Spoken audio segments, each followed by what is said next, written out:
Hello, you delicious people, and welcome back to another episode of Intimate Conversations.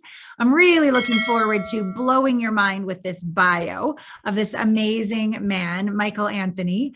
So get your hearts open and ready to really drink in this incredible story, and then a phenomenal conversation that's meant to inspire you to open and deepen your intimate relationship with yourself and be really inspired by who this man is. So here we go. Michael was born to a hyper abusive, drug addicted mother who cut off his finger at 4 years old. Just that, let's all take a breath. A stepfather you pray you never have. A racist grandmother that pushed him into an identity crisis. And by the time he was 9, his family was in poverty and often homeless, all while being a member of the Mormon church. At 12, he was adopted by his grandmother and quickly turned to drugs and alcohol to survive the continuing abuse. Despite multiple learning disabilities and not graduating high school on time, Michael found success in corporate America in his early 20s. However, this only made things worse. Success made things worse because he found himself morbidly obese, high and drunk daily, and ultimately self-sabotaging everything around him. It was not until finding his inner power through his mirror moment. Of course, we're going to be asking what the hell that is, right? His mirror moment, not mirror like little mirror, like mirror looking in the mirror moment, and choosing to do whatever it took to work through childhood trauma, that his life really began. Michael Unbroken is the author of the best-selling book, Think Unbroken, and is a coach, mentor, and educator for adult survivors of child abuse. Michael spends his time helping other survivors get out of the vortex, in quotes, to become the hero of their own story and take their life back. He also teaches at Think Unbroken Academy and is on a mission to create change in the world. You can learn more about him at his site, thinkunbroken.com, and he has a gift for you as well. We're going to give you the site. I'll put it in the show notes, but it's his book, book.thinkunbroken.com. I'll say that again later in the show, and we'll put that in the show notes. But holy shit, that's a bio, Michael. Whoa, thank you for being here. Holy. My pleasure. I have massive sympathy for you having to read that whole thing, but I'm so happy to be here with you. Oh, no sympathy. Thank you. But like, no. I'm just like, it's emotionally intense to read it. And I just reflect back, like, well done for continuing to lean into discomfort and come out the other side better. One of the things I really believe, Michael, is that shit happens to us all. It's really how we either react or respond to it. And you've really been able to have the very worst bring out the very best in you. And I'm really super grateful for your all this deep inner work you must have done. Yeah. You know, it's really funny because the truth about life, which I've come to discover to hold more and more true, is that the only way you create change is by creating change. Yes, absolutely. So where in the world do you live? Where are you right now? Where? I'm in Denver, Colorado, but I'm a vagabond, so I'm always on a plane. I think last month I was home for about 7 days. So. Oh, and what were you doing the other 3 weeks? Speaking, writing, coaching, traveling, conventions, workshops, all the things. Wow. So tell us a little bit more. We'll start at the end and we'll go back to the beginning. So so you're doing a lot of all of this. What is the joy? Do you get joy in all of it? Do you have joy being on the road three weeks a month? Is that nourishing? My thought is very simple. So you'll understand this deeper into our conversation, I think, but the framework baseline context for the way that I believe you should operate in the world to understand and solidify a healing journey is in what I'm about to say. And when you really understand what I'm about to say, it'll change your life forever. And this is how I operate. I only do what I want to do, and I never do what I don't want to do. Now, that doesn't mean I don't have to go through the mundaneness of life from time to time, right? Because that's a human experience. But what I try to do when it comes to joy, happiness, contentment, whatever that thing is, I just do what I want. And I think for a lot of people that sounds seemingly impossible. Because we come from a society that is always telling you this is how you should show up, this is how you should be, this is how you should act. And, I found that as I got deeper into understanding who I was, the more I was able to put up these boundaries in my life. So if I'm on the road all the time, it's because I want to. If I don't want to do something, I'll be like, yo, sorry, I don't want to do this, or I'll reschedule, or I don't typically reschedule. Let me phrase that. Generally, I just won't do it. And I think that's the key to life is do what you want. It's fine. So, help us understand the source of that, because that could sound really arrogant, right? Yeah, sure. But it sounds like it sounds like the work that you do takes you to a place of truth so that you do what's aligned with your soul. Yeah. And you say thank you, but no thank you to what's out of alignment. And yet the way you say it kind of has a little bit of an edge to it. So I'm wondering, so if we could go deeper into the source of that comment, so people don't think, I'm just going to say, I'm not going to do that, and I'm going to only do what I want to do, which I don't think is what you're saying, right? That's not what I'm saying, but people will interpret it that way, which I think is hilarious. Exactly. So I probably would have interpreted it that way at various points in my life. All right, let me give you really foundational and solid context for this. So, the way I think about the truth of the world is childhood trauma and abuse, the things that we grow up in form and shape who we are, right? It's causation and correlation. We're the sum total of all of our experiences leading up to today. And that's so what that effectively means is every single thing that has ever happened in our life shapes who we are. So now let's create massive context into this conversation. Growing up, the most dangerous thing that I could do was have an opinion. The fastest way for me to get my head slammed through a wall was to ask for a want, need, or interest, or even worse, say no. If I want to get real fucked up, I would just say no, right? And so what would happen is we were always bending, right? This is part of the experience, bending who we are as a mechanism for survival, because the brain looks at these stimulus and it says, wait a second. So you mean to tell me every time I'm me, every time I show up as who I am, every time I try to step into understanding self, there's pain, there's hurt, there's suffering. Well, what happens is the brain says, wait a second, but my service is survival. Well, I need to survive. So I'm going to turn off all aspects of self-identity. See, that's the thing people don't necessarily understand. Like trauma, abuse, it's not like my mom cutting my finger off. It's not the cuts. It's not the burns. It's not really those things that I just determined carried with me. It was the theft of identity. And so as you get deeper into this journey and you really start to solidify and understand who you are, what you begin to recognize is reconciling the truth that now, unlike when you were a child, you're building and creating yourself. And the way that you build and create yourself is first and foremost through your values, through understanding your wants, needs, and interests, and through your boundaries. And so when it gets to this place in which you're building confidence, you're doing these difficult things to explore and understand who you are, what happens is you start to put in these barriers of what I like to call learning. And I know that sounds backwards, but I'll tell you why. So I'll give you great context.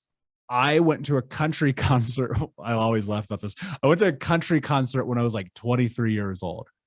I hate country music.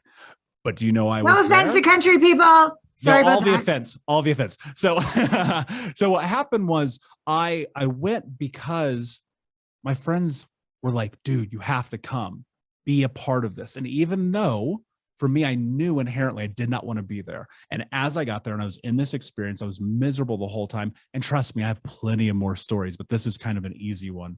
Yeah. And I realized, like, wait a second, I'm not here for me. I'm not here because this is what I want. I'm not here even because this is what I don't want. I'm here because this is my brain telling me that if I have an opinion about who I should be, that it's dangerous.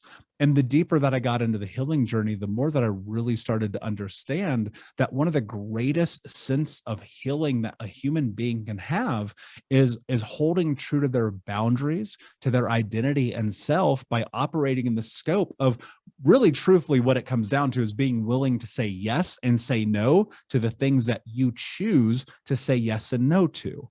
Now, of course, there's mundane stuff in there. There are things in there that we don't always want to do. Like, I don't want to do my taxes. You know what I mean? I don't want to have to eat healthy every single day, but I made a decision that this is how I operate. So, if it comes off as conceited, that's certainly not the case, because again, I think this is really about self-ownership over everything. Well, I like that you have awareness of what you choose and what you don't choose. That's beautiful. And I know that you're not saying for people to be jerks and say, that doesn't work, no, I'm not doing, like, I No, so but get that won't work in anyone's life. That has never worked, and it will never work, because we're communal and we have to have, this symbiosis, and we have to have reciprocation. And I think if you operate like that, you might be in trouble. Well, that's why I wanted to make the listeners and viewers clear that that's not what you were saying when you were saying that. That's why I went into more clarification, because I didn't want them to think that's what you were saying. For when we, with these boundaries. Couple things. Can you go deeper into two things? You said theft of identity. Can you define so you're saying, can you define what you meant by that, theft of identity?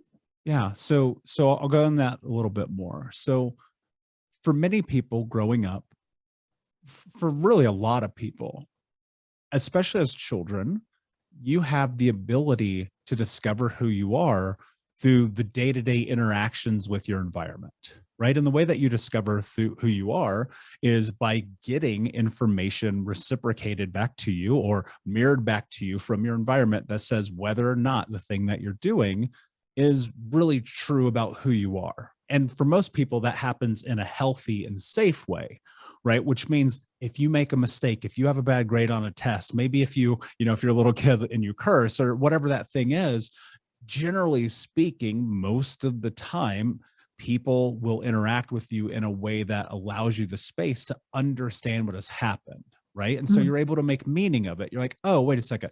You mean if I say a bad word, that's probably not a good thing. I shouldn't curse. Right. And so what happens when you come through trauma like me and like many people, those experiences are negatively reinforced in such painful ways that it actually starts to strip your ability to show up as who you believe that you are. Because you only really figure out who you are is by testing things, right? Like it's kind of like food. You never know if you like a food you've never had before. So you have the food and then you determine whether or not you like it. That's really, in essence, the entirety of childhood. You're like kind of testing different ideas and things about yourself to see if it holds true about who you are. But with trauma and with abuse and with abusive parents, what happens is, and you see this all the time, and it's really devastating, is that there are these massively negatively reinforcing ramifications about failure, about mistakes, about things that happen when you are young. And so, I'll give you a great example. When I was about 8 years old, I was reading a horoscope. This is kind of graphic, but I'm trying to create a real solid example so people know what I mean. And so I was reading this horoscope.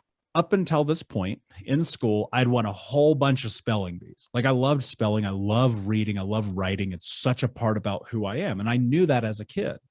And this one afternoon, it's a Sunday, it's planted and cemented in my mind. I will never forget it till the day I die. I'm going through and I'm reading the horoscope, and I come across my baby brother, brand new brother. My mom and my stepfather had got married, had my baby brother. He's like maybe a year old or something. I have no idea. And I read his horoscope and the title of it, right? And I say feces, right? The word is Pisces, right? Now, obviously I know that now, but as a child, I didn't know that. I thought, because my brain said, well, that looks like feces. That's a word I know. I don't know Pisces. So that's the word I'm going to use. And I'm reading it. And my stepfather freaked out on me so incredibly bad that he slammed my head into a table and I had to go get stitches. And what happened from that moment is that I stopped being willing to speak publicly when I didn't have massive, massive clarity about exactly what I was saying. And so what that was is anytime I stopped doing spelling bees, I stopped doing schoolwork, I stopped reading books, I stopped, because what happened is my identity shift, and my brain said, when you try to understand this and you put it verbally into the world, there's suffering. And so when I talk about that theft of identity, it's these experiences and these moments in which you're trying to figure out and understand who you are, but the negative ramifications of that experience are so in depth that you learn how to binge yourself. And instead of doing the things that feel true to you, you do and you placate yourself to the will and needs of other people for safety. Yeah. So thank you. Thank you for explaining that more. So, what would you say has been the gift of the trauma? You know, I was lying in bed about 6 years ago, and I was in this interesting transition in my life where I had closed one of my businesses and I was doing a whole lot of work, like deeper than I'd ever done, because effectively what I did was like, I'm making healing my full-time job. And so I'm like going to therapy literally 4 or 5 times a week. I'm going to support groups. I'm reading all the books. I'm so deep into personal development. Like people are like, this guy's insane. But it was like, I was just trying to understand, right? I was trying to make meaning of all the experiences. And I was laying in bed and this guy had sent me an email and he was like, hey, that post that you wrote, because I used to have a different titled blog, because that thing you wrote changed my life. And then what happened was really interesting. It kept happening. People were like, you saved my life. And I'll be clear, I've never saved anyone's life but my own, but there's so many tools I've created that I hope people utilize to do the same. And this just kept happening and happening and happening. And I realized that, and you hear this a lot, especially in this world, that your pain becomes your purpose. It was never my mission to do this, right? You go rewind 7 years ago, there's a 0% chance you and I are having this conversation. But the universe, serendipity, God's spirit, I don't know, whatever you want to call it, it led me to this moment. And it's been an unbelievable honor to serve thousands of people, to help hundreds of thousands of people around the world, to just get these random texts and emails and phone calls and voice notes and all the things. And people stop me in the street and go, thank you. And I'm like, this is a really fucked up thing to say. I'm so glad that those really bad things happened to me, because I wouldn't be able to do what I do without them. I don't think it's fucked up, and it's not fucked up in the slightest. If you can't be grateful, then you're always going to be the victim of what happened to you. Yeah. And I played the victim for a long time. Let me tell you, I was really good at it. Thank you. I'm curious because I think you said, I could be wrong, but I think you said you were really doing all that therapy, so much of the personal growth work to make meaning and to understand. To me, that's still the mind. And for me, true healing occurs in the heart, in the body, the embodiment of it. I'm a cum laude grad of an Ivy League school, like I'm super smart, but that's not where any of my true wisdom has come from. Truth. My intellect, but not intelligence, and certainly not an energy that makes people feel safe. So I get that the gift of trauma is that you've been made able to make a difference in a lot of people's lives, which is beautiful.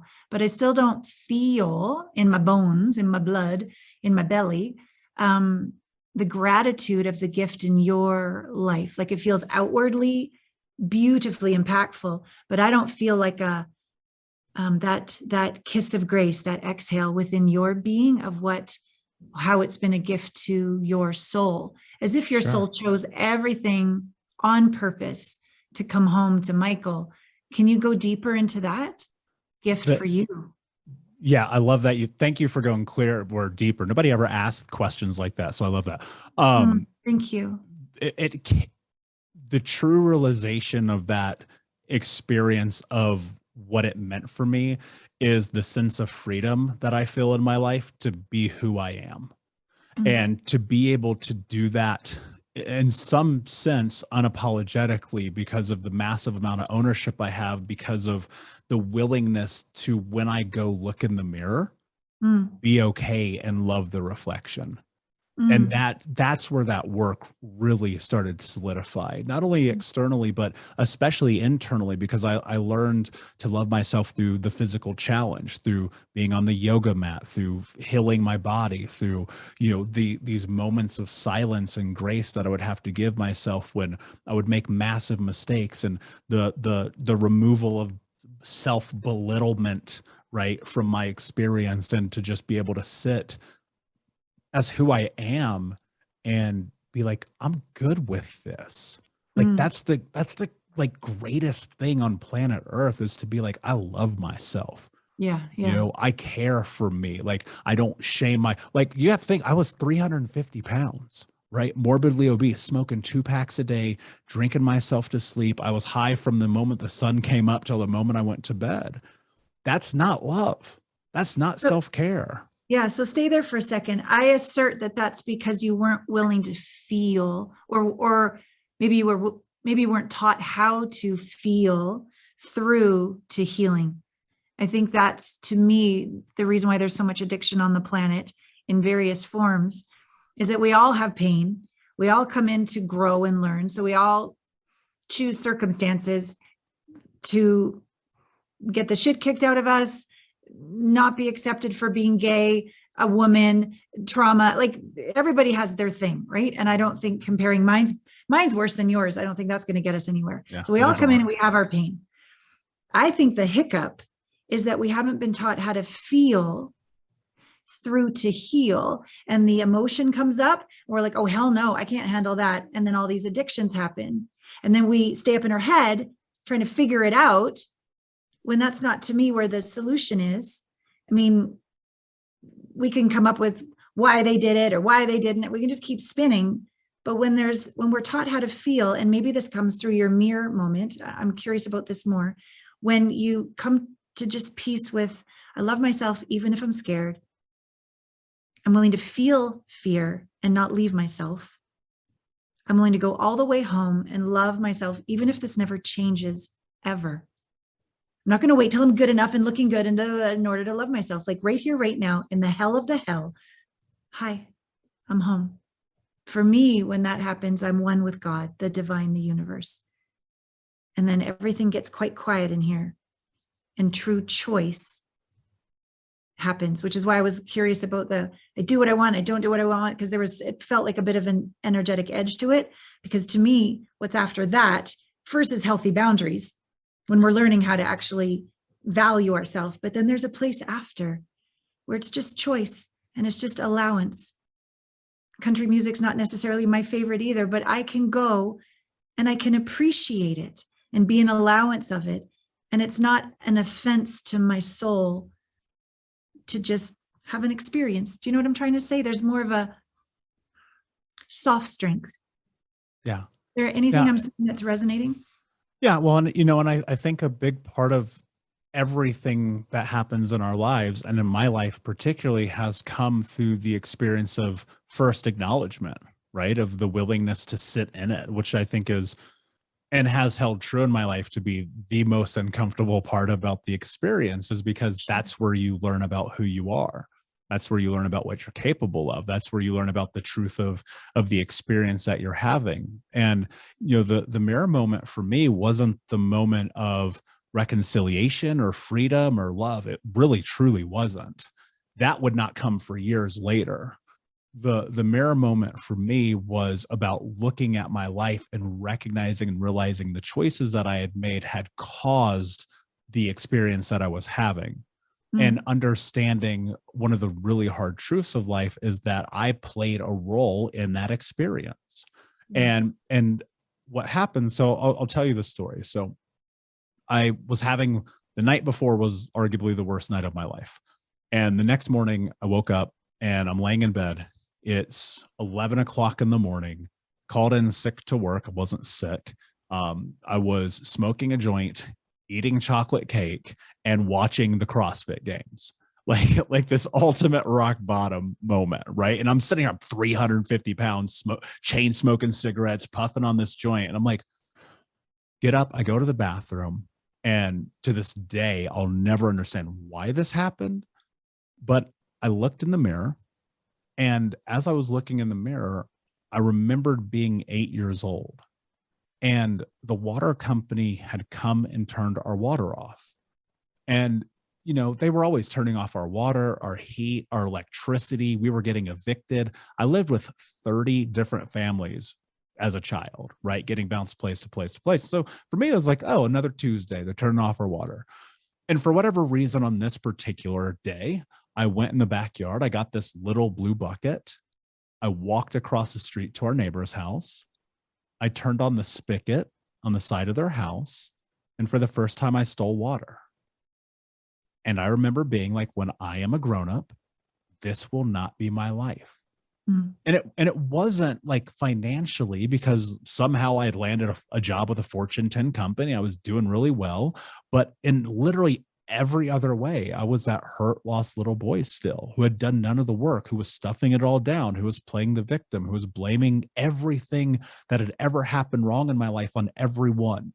And especially the current stuff, right?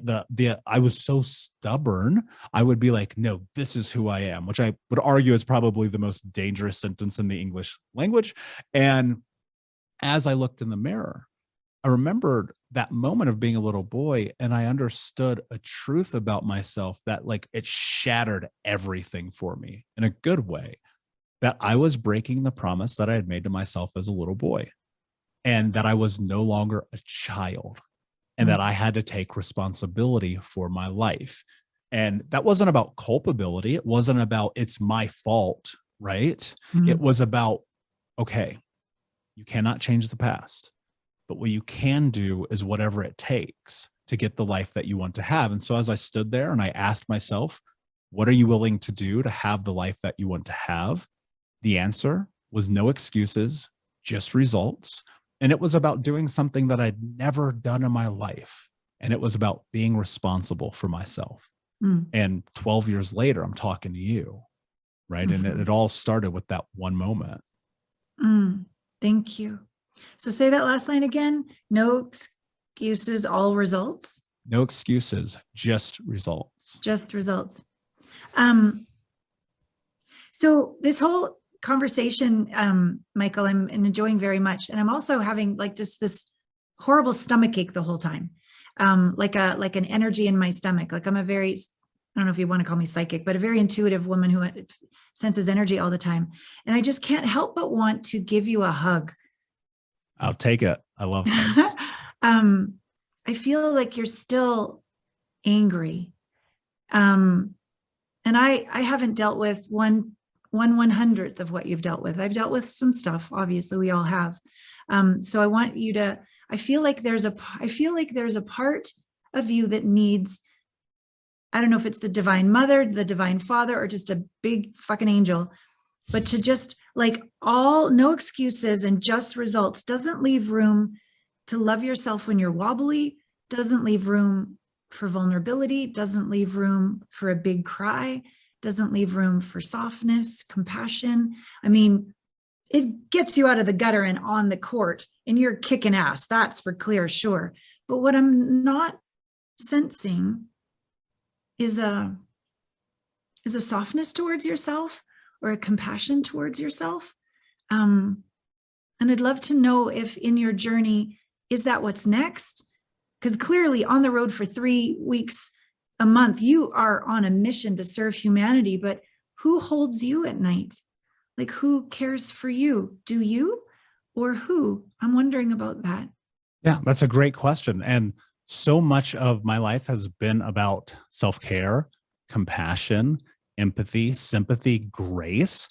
I have so much grace for myself. Like I cannot even put into words what that really truly means, because I used to be the guy who always destroyed myself over everything, right? Yeah. This idea about no excuses, just results is really about the continuation of the willingness to move forward. You're going to fall down. I fell all the time, right? Yeah. I learn all the time. I'm always in this consummate place of self-discovery and education and having to leverage these tools that I've learned through yoga and journal and meditation and visualization, and give myself the space and the capacity to step and to grow into what's next. But honestly, it all starts with empathy and kindness, which are my values, and showing up as myself through this scope of the willingness to push. And that willingness to push for me is about being kind to myself, because for so long I didn't. For so long I refused to step into the power. For so long I wouldn't show up.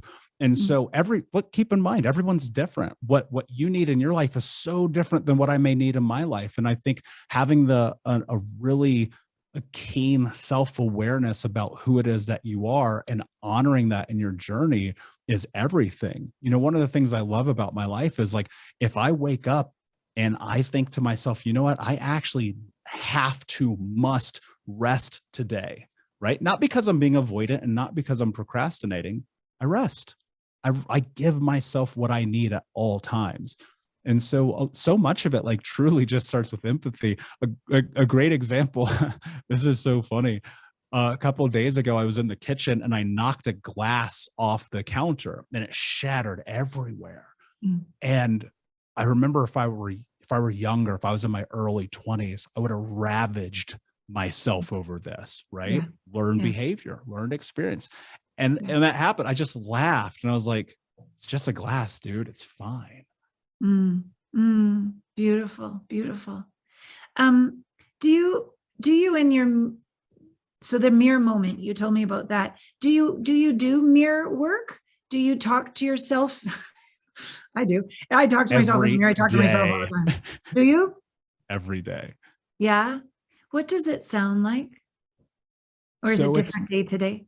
it's different day to day, but it mainly like, especially right now, it's a lot of belief statements, right? It's a lot of belief statements about the abundance that I'm trying to bring in my life. But it Mm, used to be statements about I can, right? It mm, used to be mm, statements about, just looking at myself and being like, I love you. Like, I wrote about this in my first book. There was a period of time in my life where I would stand in front of the mirror and I would be like, I love you. Just mm. looking at myself in the eyes, like, for months at a time, Beautiful, beautiful. because I never had that experience. I Yeah. never knew what that was like. And I cannot tell you how ungodly uncomfortable it was at first. Oh, for sure. Just unbelievably difficult. Probably, arguably, maybe the hardest thing I've ever done in this healing journey. More difficult than any therapies or yogas or somatic experiences or psychedelic experiences or what. It was like, just look in the mirror and be okay with loving yourself. And so Yeah. it varies. It's day to day, but right now it's these powerful belief statements about the belief I have to impact and change the world to end generational trauma. Like, that's Yeah. where I'm focused, and that's the thing that drives me. Thank you. 2 questions. The first one, why do you think looking in the mirror saying I love you was the hardest thing you've ever done? Well, because I had no self-esteem. I had no self-belief. For me, growing up personally, I won't speak in generalities. Growing up, I was always told, you're not good enough, you're not strong enough, you're not capable enough, you're a loser, no wonder nobody loves you, this is why you're homeless. And you just hear that from not only your own home, but the school and church and friends and peers. And then you start reiterating that, right? And of course, as you may know, what you think becomes your truth. And so it Yeah. was my truth that I was a loser, that I was not worth anything, that I had no valid existence in the world. And so it was this process of literally reframing a truth. I had Yeah. forced into my brain that I was unlovable and did not deserve it.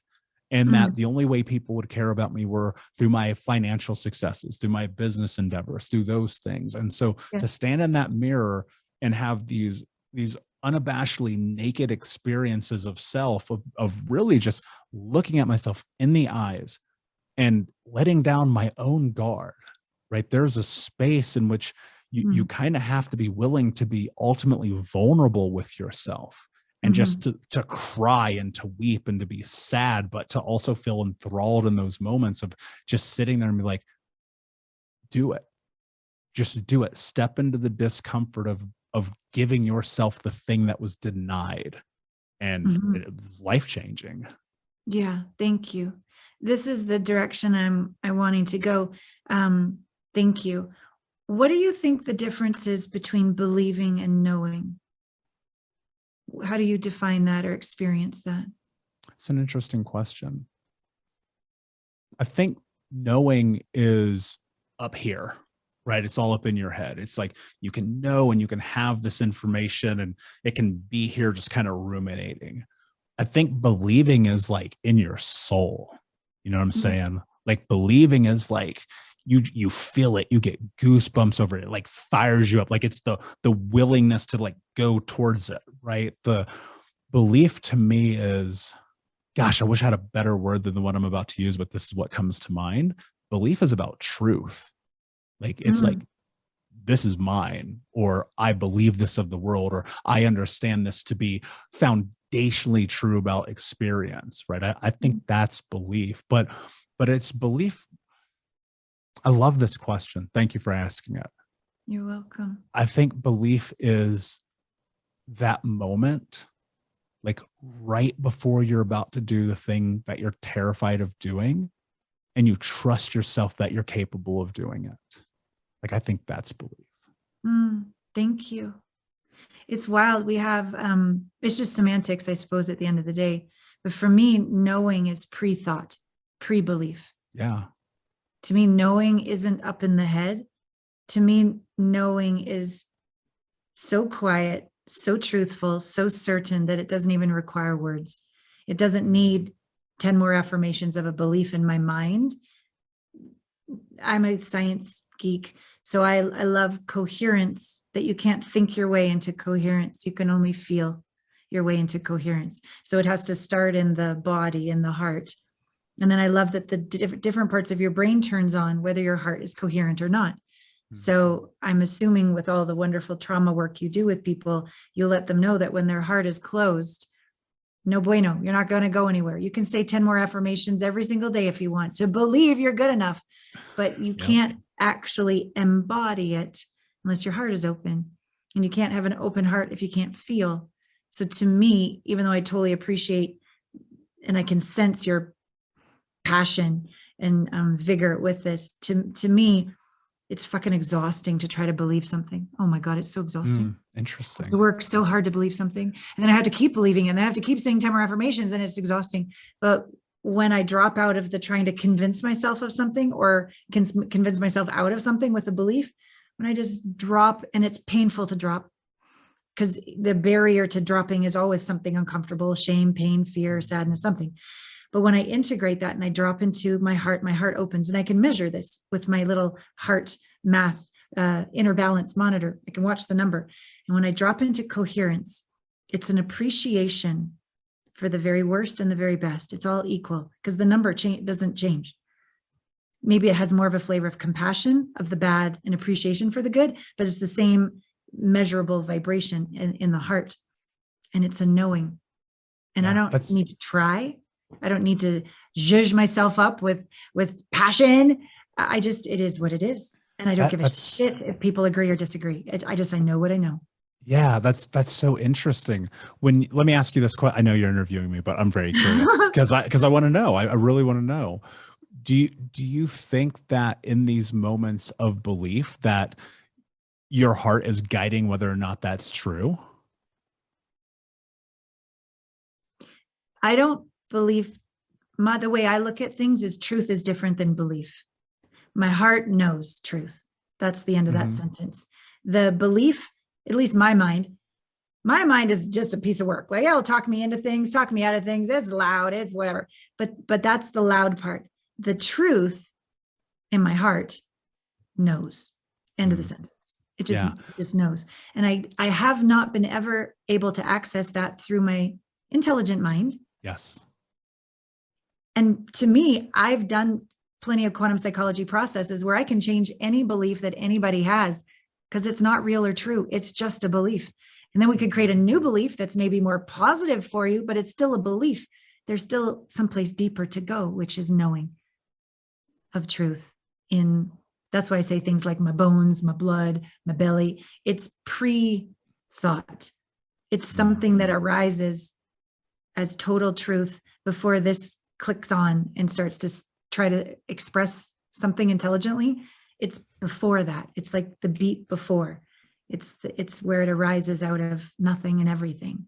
It's that place, even beyond the state of joy or bliss or passion. It's like even beyond that. It's just, it's everything, nothing. It's all, it's the void. It's where I probably came from before this life and will go after this life. It's more than this bag of skin or this brain or these beliefs. That's my, not that I'm right or anything, just that's just how I look at it. And I'm sensing in this conversation, I feel like this desire to, well, first I feel massive compassion because I've never been through like anything that you have. And then I feel like inspired by your vigor and your purpose and your mission and your all results and then your willingness to sit and look in your eyes and the mirror and all this kind of stuff. Like I feel great inspiration for that. And I still just want to go, come on, Michael, let's just go home. Let's just hug. Let's just rest in the silence. That, Yeah. do you know what I'm trying to say? Yeah. Well, look, I think there's an evolution and there is one of the things I sit in quite frequently, especially when I sit and journal and I try to make meaning of experiences, emotional experiences, physical experience, like whatever it is, just making meaning. I always remind myself, many people have to reconcile so many different things to get to a place of peace. Yeah. And there's still more work. I'll never sit here and be like, there isn't more. And it's not a competition, but I've never met anyone who had a more traumatic childhood than I did. And because of that, it's like, that's why I continue to show up and do the work and invest and learn and grow and especially give myself grace because, you know, there is still, and I believe to some extent, while I am in this life, going to be work. And that's something I've sat in and been okay with and just, okay, cool. Every day I learn. Like that's why I consume so many podcasts and I go and I do spiritual experiences and I'll do sound bowl healing and plant medicine and all of the different things to try to experience what it is that leads you down the path to, I don't know that we necessarily ever get ultimate peace, but you know, it's something I think about moving towards it every single day. And there's a freedom in, I think for me, there's a freedom in the willingness that I have to just continue to go forward and learn who I am and be compassionate on the journey because it's not easy. That's for sure. No, it's not easy at all. I definitely know that the more I learn, the more I know that I don't know. It gets more humbling the more I learn, not the opposite. That's for sure. Well, and you know what I think is really amazing about that is the willingness that you have to do that. And I think that is the thing that really helps somebody understand who they are is that willingness and to not be, I used to be Captain Stubborn. No matter what anyone said, I was always right. And now I'm like, can I be wrong today? How can I learn through not even necessarily being wrong, but maybe not having the answer and being okay with that. And I think that's such a beautiful experience about life is to be a learner. Thank you. I'm reminded, Rithik, and I believe is how you say his name, one of the hugest Bollywood actors in India. And I remember him telling me, I love to be wrong. And I was just like, whoa, that's pretty awesome. I resonate. Yeah. I want to, well, first I want everyone to know how they can connect with you. And you have a beautiful gift, but I have a couple more questions left, but I don't want to forget. So book.thinkunbroken.com. Tell us about your book. And I believe you're even giving it away complimentary. Yeah. Anyone who wants the PDF ebook download can have it for free. You know, I wrote it a few years ago to be kind of the framework and entry level to just understanding what I believe to be some of the key pillars and aspects of this journey around science and research, mindset, actions, movement, thought patterns to just start. Like it's the green card, right? It's just everything just to begin the game.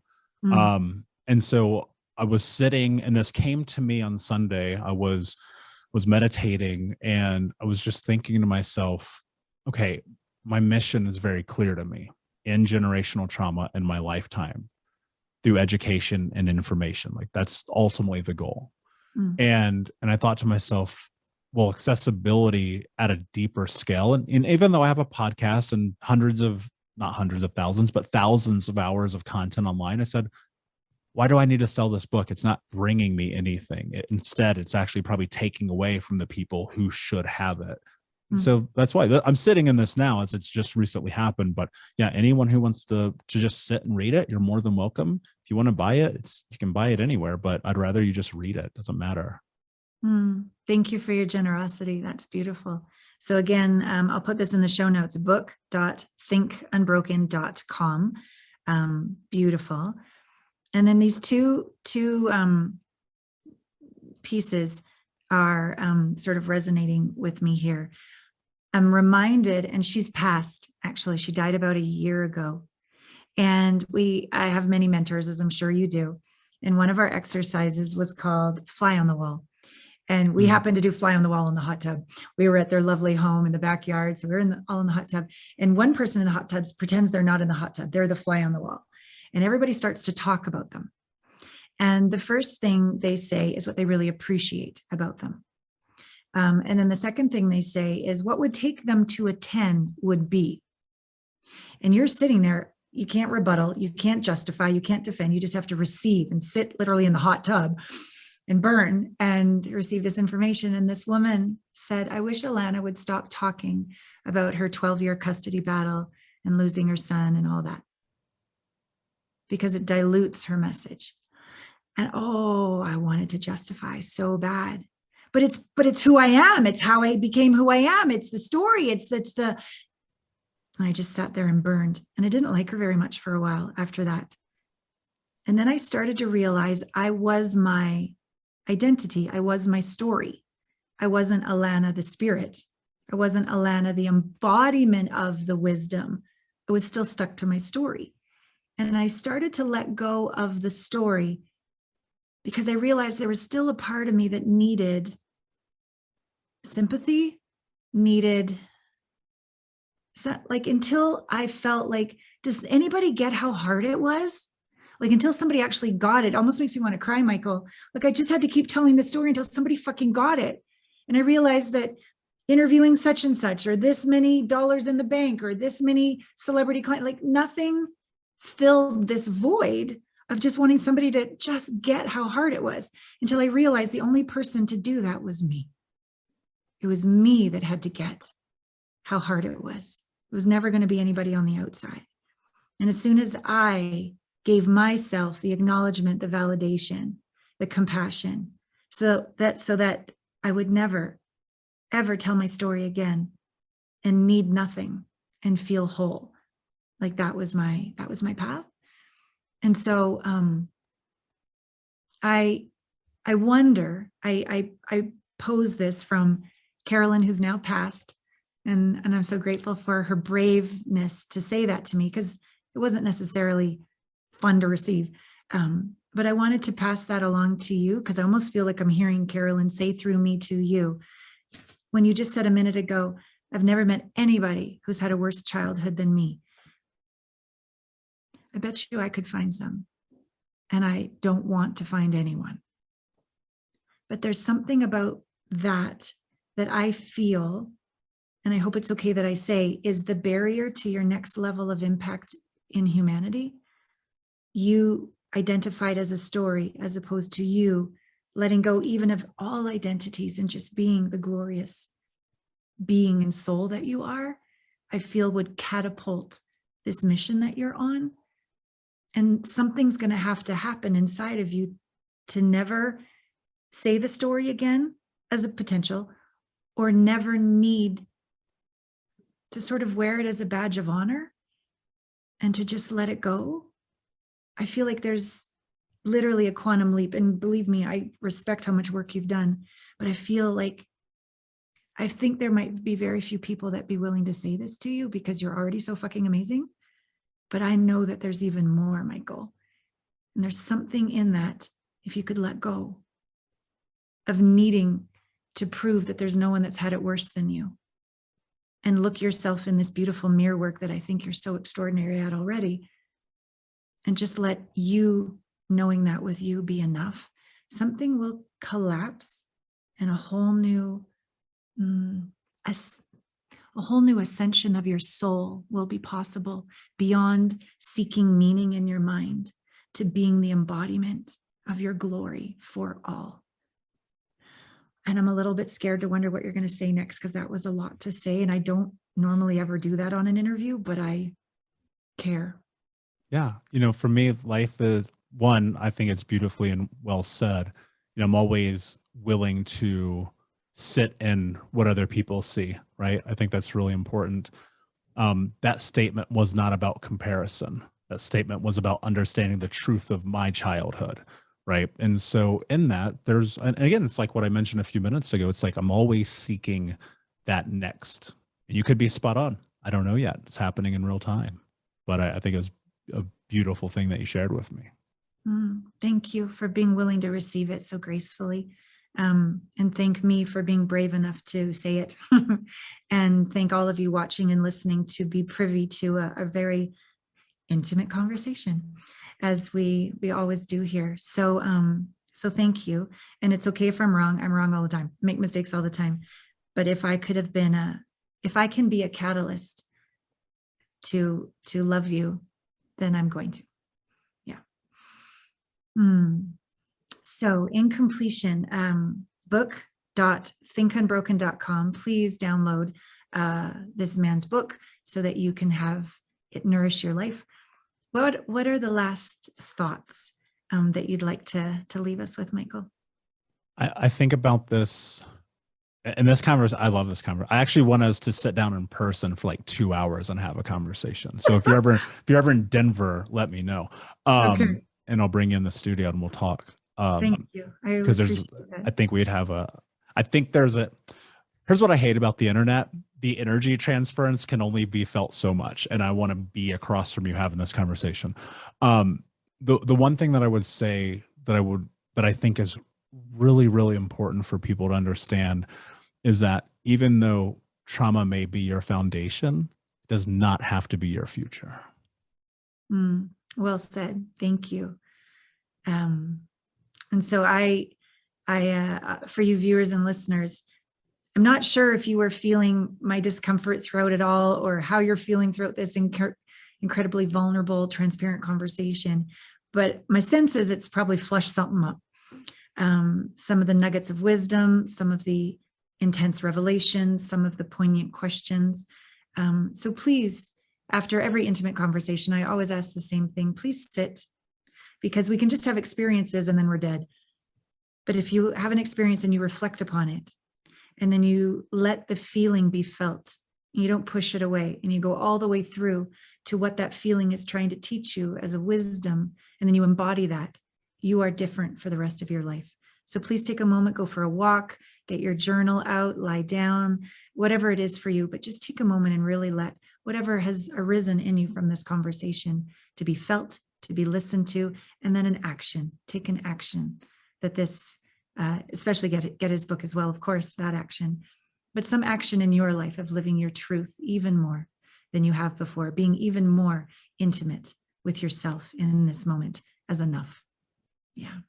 All right. Thank you so much, Michael. I'll officially say goodbye here in a minute, but I'll press officially the end of the recording to all of you. And thank you for being with us on this intimate journey.